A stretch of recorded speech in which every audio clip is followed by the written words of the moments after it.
Non-Governmental Organizations, or NGOs. They're everywhere, working tirelessly to make the world a better place. But like everything in life, they come with their shades of good, bad, and ugly. Good intentions. Let's start with the good. Many NGOs have played a pivotal role in disaster response, humanitarian relief, development work, and social justice. They bridge the gap where governments can't or won't operate, often bringing hope to the most vulnerable. In many parts of the world, NGOs are the first to respond, bringing immediate aid, and then staying behind to ensure sustainable change. Schools and education.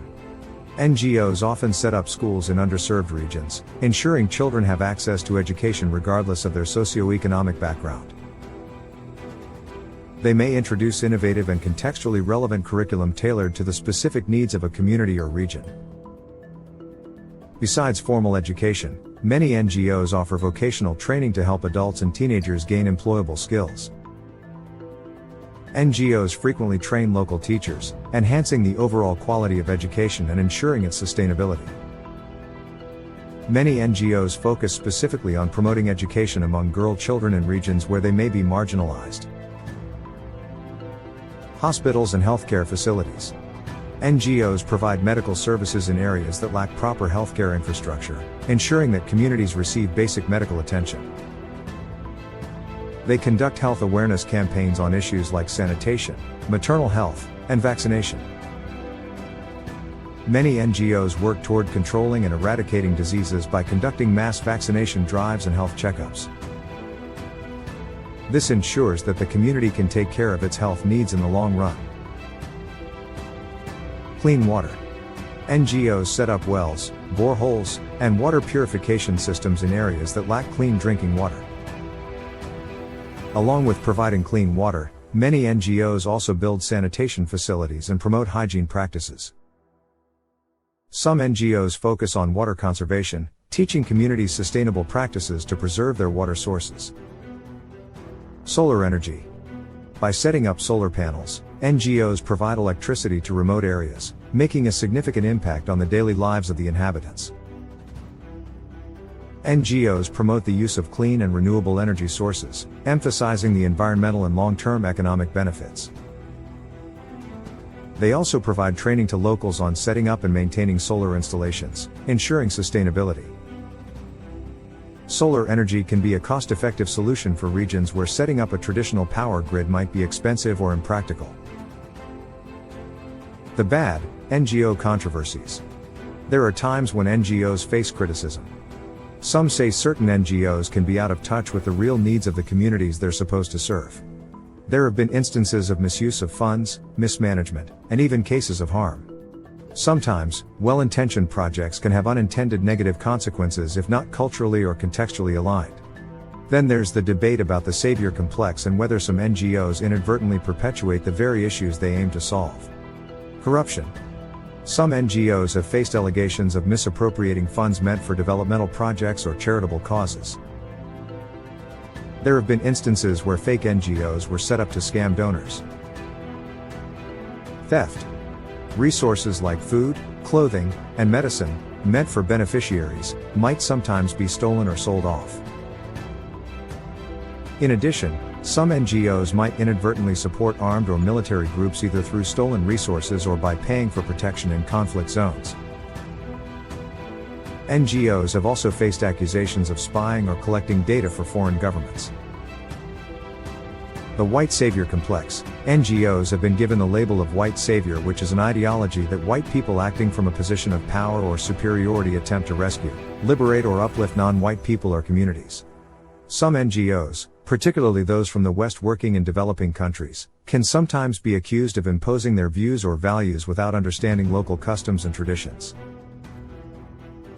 Instead of empowering local communities, certain projects might make them more dependent on aid. Lack of transparency. Not all NGOs maintain clear records of their operations and expenditures, leading to skepticism about their actual contributions. Some NGOs have been criticized for spending a large portion of donations on administrative and operational costs rather than the cause they serve. Multiple NGOs working in the same region for the same cause might compete for resources, leading to conflicts and inefficiencies. Unlike government agencies, NGOs aren't always held to public scrutiny or accountability, which can sometimes result in misconduct. Political affiliations. Some NGOs may be influenced by certain political affiliations, which can sway their intentions or the causes they support. Cultural disruption. The most effective NGOs maintain transparency, engage in self-regulation, and prioritize the needs and customs of the communities they serve, creating little or no cultural or societal disruptions. The ugly. There have been instances where individuals within NGOs exploited their positions, leading to grave injustices. These stories can shake our faith in the altruistic world of NGO work. NGOs, despite their often noble missions, are not immune to controversies and scandals. Here's a list highlighting some of the dark aspects that have tainted the reputation of some NGOs. Financial mismanagement and corruption. There have been instances where NGO administrators have been accused of diverting funds meant for humanitarian or developmental projects for personal use.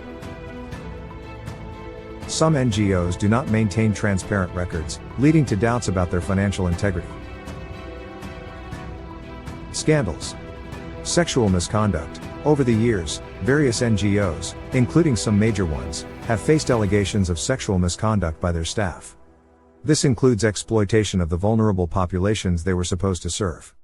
Tragically, there have been reports of staff in certain NGOs exploiting children sexually, emotionally, or physically. Orphanage tourism. Some NGOs, particularly in the developing world, have been accused of running orphanages primarily to attract donations and volunteers, sometimes even keeping children in deliberately poor conditions to elicit more sympathy and funds. Espionage and information gathering. NGOs have also faced accusations of acting as fronts for foreign governments, gathering data and intelligence under the guise of humanitarian or development work. Charges have also been leveled at some NGOs for having political agendas that exceed their humanitarian mandates. Neglect and mismanagement. In their rush to establish facilities like schools, hospitals, or shelters, some NGOs might not adhere to safety or hygiene standards, endangering those they aim to help. Human trafficking. There have been accusations that certain unscrupulous organizations or individuals under the banner of NGOs have been involved in or turned a blind eye to human trafficking. Cultural insensitivity. Some NGOs have been accused of disrespecting local customs and traditions or trying to impose their cultural or religious beliefs on local populations.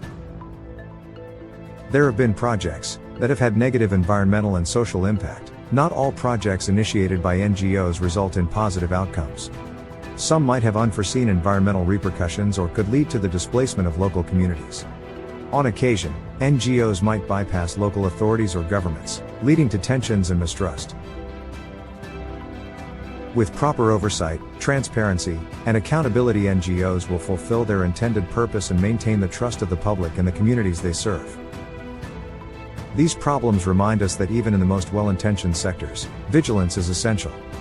They bring light to dark corners of the world, but like any other sector, they aren't without their flaws. What's essential is awareness, accountability, and action to ensure that the good outweighs everything else.